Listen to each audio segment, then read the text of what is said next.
सूक्ष्म शरीर के अविज्ञात क्रियाकलाप।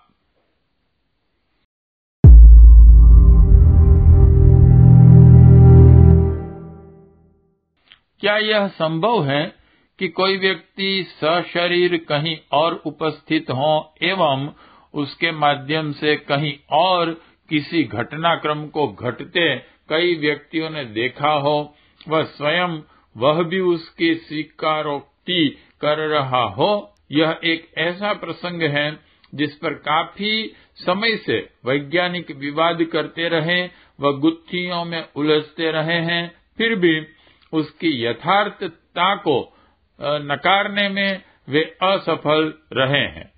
हम आर्ष ग्रंथों में, पौराणिक मिथकों में ऐसे कई प्रसंग देव मानवों, ऋषियों, महापुरुषों से जुड़े पढ़ते आ रहे हैं, जिनमें यह वर्णन है कि एक ही व्यक्ति को एक ही समय दो या अधिक स्थानों पर एक साथ उपस्थित बताया गया है। क्या यह कपोल कल्पना मात्र है? इस पर परामनोविज्ञान, गुह्य विज्ञान के अध्येता अपना निष्कर्ष प्रकट करते हुए कहते हैं कि यह सूक्ष्म शरीर की सत्ता का चमत्कार ही है, जो हम OBE यानी कि आउट ऑफ बॉडी एक्सपीरियंस एवं परकाया प्रवेश के घटनाक्रम देखते व सुनते हैं। इतिहास के पृष्ठों में ऐसी कई घटनाएं पृष्ठांकित हैं। घटना 18 जुलाई 1876 की है। न्यूयॉर्क के एक न्यायालय में विलियम मैकडोनाल्ड नामक एक व्यक्ति पर मुकदमा चलाया गया। आरोप यह था कि 15 अप्रैल के दिन मैनहट्टन शहर में साढ़े 5 बजे कुछ व्यक्तियों पर प्राणघातक हमला करके उन्हें घायल कर दिया। इसकी साक्षी रूप में अभियोग पक्ष ने 4 गवाह भी पेश किए, जिनमें शहर का ईमानदार और सत्यनिष्ठ समझा जाने वाला एक व्यक्ति था। दूसरी ओर प्रतिपक्ष ने कई साक्षी प्रस्तुत कर न्यायालय को यह बताया कि उक्त समय अभियुक्त मैनहट्टन से 5 मील दूर ब्रुकलिन उपनगर के एक थिएटर में प्रख्यात हिप्नोटिस्ट डॉक्टर हवाइनर का माध्यम बना सैकड़ों व्यक्तियों के सामने संज्ञा शून्य पड़ा था। फिर यह कैसे संभव है कि वह दूसरे शहर में आकर हत्या करें? ज्यूरी के सामने जटिल समस्या थी। दोनों ही पक्ष अपराधी को एक ही दिन, एक ही समय, 2 भिन्न स्थलों में उपस्थित बता रहे थे, जो सर्वथा असंभव था। निदान स्वरूप डॉक्टर हवाइनर को बुलाया गया। डॉक्टर हवाइनर तत्कालीन समय में सम्मोहन विद्या के निष्णात माने जाते थे। न्यायालय ने उनसे प्रश्न किया कि क्या वे मैकडोनाल्ड को जानते हैं? उन्होंने उत्तर में कहा, हाँ, मैकडोनाल्ड एक अच्छा माध्यम है और उक्त दिन वह उस पर सम्मोहन विद्या के कुछ प्रयोग कर रहा था। क्या ऐसी स्थिति में सम्मोहित व्यक्ति का सूक्ष्म शरीर कहीं अन्यत्र भी प्रकट हो सकता है? ज्यूरी का अगला प्रश्न था। हवाइनर ने कहा, ऐसा संभव है, किंतु न्यायालय को इतने से ही संतोष नहीं हुआ। उसने बचाव पक्ष से अपराध जगत के इतिहास में किसी ऐसी घटना के पक्ष में दिए गए फैसले का सबूत मांगा। प्रतिपक्ष ने रिकॉर्ड की पुरानी फाइल से एक ऐसा ही मामला ढूंढ निकाला। बात सन 1774 की है। 21 सितंबर रविवार के दिन स्थानीय चर्च के फादर अल्फोंसेस लिगार्डी प्रातः प्रवचन देने के लिए तैयार हो रहे थे कि अचानक कुर्सी से टकराकर गिर पड़े और बेहोश हो गए। बड़ी मुश्किल से शाम तक होश में आए तो अपने विश्वास पात्र शिष्यों से कहने लगे कि वे बिल्कुल स्वस्थ हैं और अभी अभी रोम से आ रहे हैं। उन्होंने आगे बताया कि रोम के पोप को उन्होंने जहर दे दिया है। शिष्यों ने समझा कि शायद फादर सपने की बात कह रहे हो, अतः उन्होंने उस पर विशेष ध्यान नहीं दिया। किंतु कुछ दिनों बाद जब पोप के संबंधियों ने फादर अल्फांसर पर हत्या का मुकदमा चलाया, तब शिष्यों को विश्वास हुआ कि फादर जो कुछ कह रहे थे वह सच था।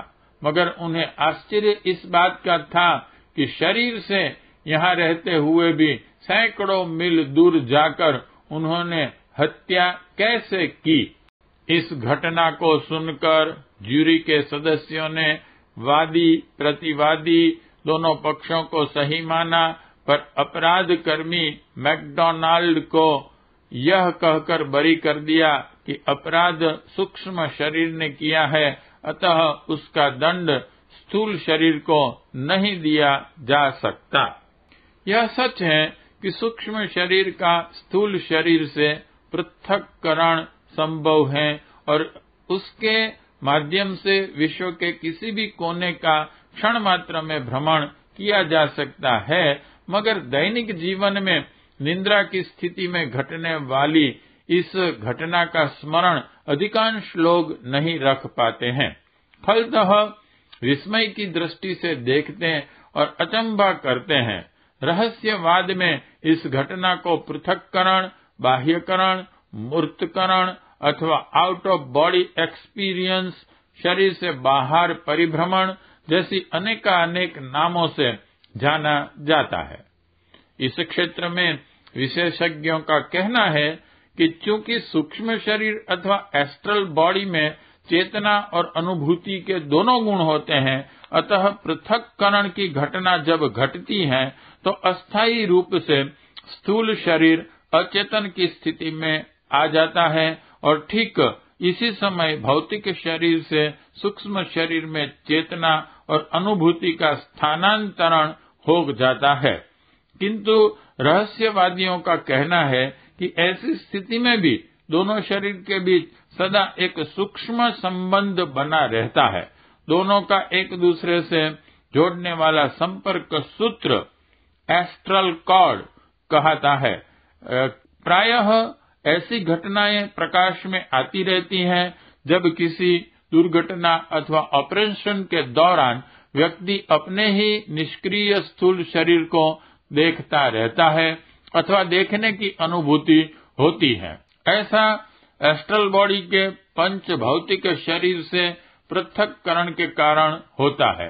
एस्ट्रल प्रोजेक्शन की यह घटना योगियों अथवा आध्यात्मिक पुरुषों के साथ घटने वाली उस घटना से सर्वथा भिन्न है, जिसमें आध्यात्मिक शक्ति संपन्न व्यक्ति एक समय में विभिन्न स्थलों पर प्रकट होकर विभिन्न प्रकार के काम करते देखे जाते हैं। भारत के संत महात्मा पुस्तक में ऐसे कई घटनाक्रम दिए गए हैं। सामान्य परिस्थितियों में भी स्वतः बहिर्गमन की यह घटनाएं घटती हैं, पर यह कब और कैसे घटित होती हैं यह अविज्ञात है। कुछ व्यक्तियों में यह घटना सतत स्वतः होती रहती है। विशेषज्ञों का विश्वास है कि इसमें व्यक्ति के आनुवंशिक कारण भी जिम्मेदार होते हैं। रहस्यवादियों का कहना है कि शैशवावस्था और अत्यंत बुढ़ापे की स्थिति में एस्ट्रल बॉडी और स्थूल शरीर परस्पर पूरी तरह बंधे नहीं होते। इनके बीच कुछ विलगाव होता है। यही कारण है कि इन स्थितियों में बोली अस्पष्ट व तुतली होती है तथा विभिन्न अंगों का पारस्परिक तालमेल भी ठीक ठीक नहीं बन पड़ता, क्योंकि एस्ट्रल शरीर पूरी तरह नियंत्रण में नहीं होता। इसी प्रकार बीमारी, उपवास, थकान, श्रम, तपश्चर्या के दौरान जब जीवनी शक्ति घट जाती है तो एस्ट्रल शरीर अपने बंधनों से ढीला हो जाता है और भौतिक शरीर से बाहर आ जाता है। मादक द्रव्यों के सेवन से भी ऐसी स्थिति उत्पन्न हो जाती है। गहन एकाग्रता, प्रबल इच्छा, दारुण दुख व मरणासन्न स्थिति में भी दोनों शरीरों का संपर्क सूत्र कमजोर पड़ जाता है, जिससे एस्ट्रल बॉडी आंशिक अथवा पूर्ण रूप से स्थूल शरीर से पृथक हो सकता है। मृत्यु से ठीक पूर्व अथवा किसी गंभीर संकट की घड़ी में एस्ट्रल शरीर व्यक्ति के किसी घनिष्ठ संबंधी के समक्ष प्रकट होकर उसकी सूचना उसे दे सकता है। इस क्षेत्र के शोधकर्ताओं का कहना है कि एस्ट्रल शरीर का बहिर्गमन कोई असामान्य अथवा अस्वाभाविक घटना नहीं है। हर व्यक्ति के जीवन में यह घटित होता रहता है। यह बात दूसरी है कि अधिकांश व्यक्ति इसे याद नहीं रख पाते, सिवाय बेसिर पैर के सपनों को। एस्ट्रल बहिर्गमन शुरू से अंत तक पूर्ण चैतन्य रहकर भी संभव है, पर यह कुछ कठिन है। इस दौरान की अनुभूतियों में भी काफी भिन्नता देखी गई है। सामान्य परिस्थितियों में इस प्रकार का बहिर्गमन नींद की स्थिति में होता है। कुछ घंटे की नींद के बाद व्यक्ति को ऐसा अनुभव होता है जैसे वह धीरे धीरे जाग रहा हो, किंतु उसे अपनी स्थिति और अवस्थिति का भान नहीं होता। कुछ समय तक वह स्वयं को निश्चल अनुभव करता है। इसके बाद उसका एस्ट्रल शरीर हवा में अनुप्रस्थ रूप से ऊपर उठने लगता है। तत्पश्चात धीरे धीरे उदग्र स्थिति ग्रहण कर लेता है और वहां से दूर जाने की तैयारी करने लगता है। इस दशा में अभौतिक शरीर, जो अब तक जड़ जैसी अवस्था में था, चैतन्य बनने लगता है। यह चेतना स्थूल शरीर की ऊर्जा प्रवाहित होती है। अधिकांश मामलों में एस्ट्रल बॉडी के बहिर्गमन और भौतिक शरीर में उसके लौटने से पूर्व की मध्यावधि में ब्लैकआउट अथवा अचेतना की एक अल्पकालिक स्थिति भी आती है। इस आयाम में सब कुछ अत्यंत सुस्पष्ट होता है, यहाँ तक कि सामान्य स्थान भी विशेष प्रभायुक्त दिखते हैं, जबकि वास्तविक संसार अपेक्षाकृत अवास्तविक, अस्पष्ट व बिंब जैसा प्रतीत होता है। ज्ञान तंतु अधिक संवेदनशील हो उठते हैं एवं बोध क्षमता बढ़ जाती है। शारीरिक दोष समाप्त हो जाते हैं। एस्ट्रल शरीर के आयाम में काल, स्थान और द्रव्य का अर्थ पूरी तरह बदल जाता है। इस स्थिति में इस शरीर के लिए फिर सारे व्यवधान, सारी विघ्न बाधाएं समाप्त हो जाती हैं। यह बंद दरवाजे से निकल सकता है, हजारों मील की दूरी पलक झपकते तय कर सकता है। चूंकि यह शरीर सूक्ष्म होता है, अतः भौतिक संसार में यह कुछ विशेष अवसरों पर ही लोगों को दिखाई पड़ता है। साधना द्वारा शक्ति अर्जित करके भी एस्ट्रल बॉडी को भौतिक शरीर से पृथक कर उस आयाम में पहुंचा जा सकता है एवं अन्य आयामों में निवास कर रही सूक्ष्म सत्ताओं से संपर्क साधा जा सकता है।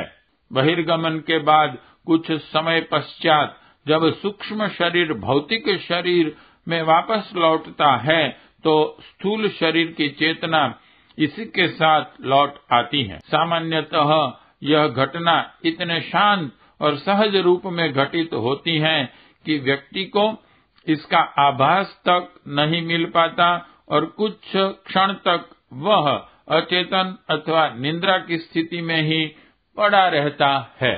किंतु इस समय यदि एकाएक कोई तीक्ष्ण ध्वनि उत्पन्न की जाए अथवा सोते व्यक्ति को जोर से झकझोरा जाए, तो एस्ट्रल कॉर्ड में तीव्र हलचल उत्पन्न हो जाती है और इसी के साथ सूक्ष्म शरीर शीघ्रता से स्थूल शरीर में प्रवेश कर जाता है, जिससे भौतिक शरीर को काफी कष्ट पहुंचता है और व्यक्ति का हृदय पूरी तरह धड़कने लगता है। यही कारण है कि सोते व्यक्ति को झकझोर कर अथवा तेज आवाज देकर कभी नहीं उठाया जाना चाहिए।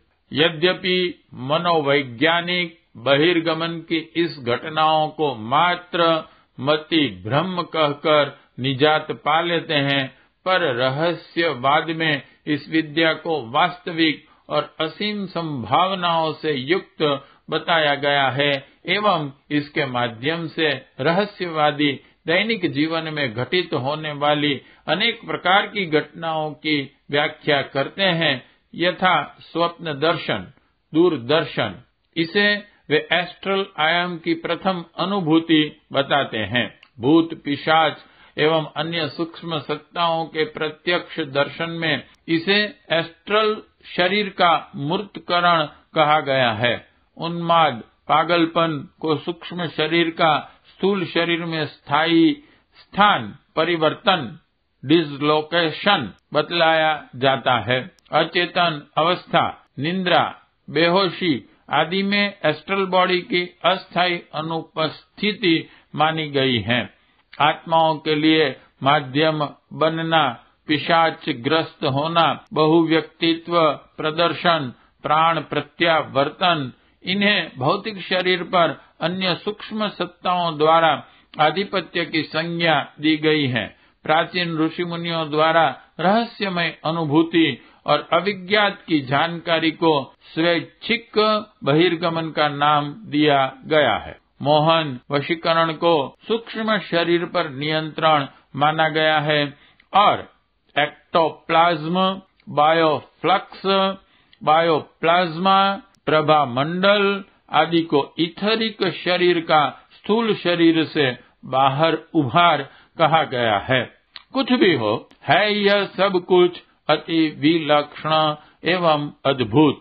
सूक्ष्म जगत के क्रियाकलापों की तो यह एक झलक मात्र है। संभावनाएं असीम अपरिमित है। इस शक्ति समुच्चय को कुरेदा जगाया जा सके तो रिद्धि सिद्धियों का वैभव, भंडागार, हस्तगत वांग्मय 13, गायत्री की पंचकोशी साधना एवं उपलब्धियां। लेखक पंडित श्री राम शर्मा आचार्य जी।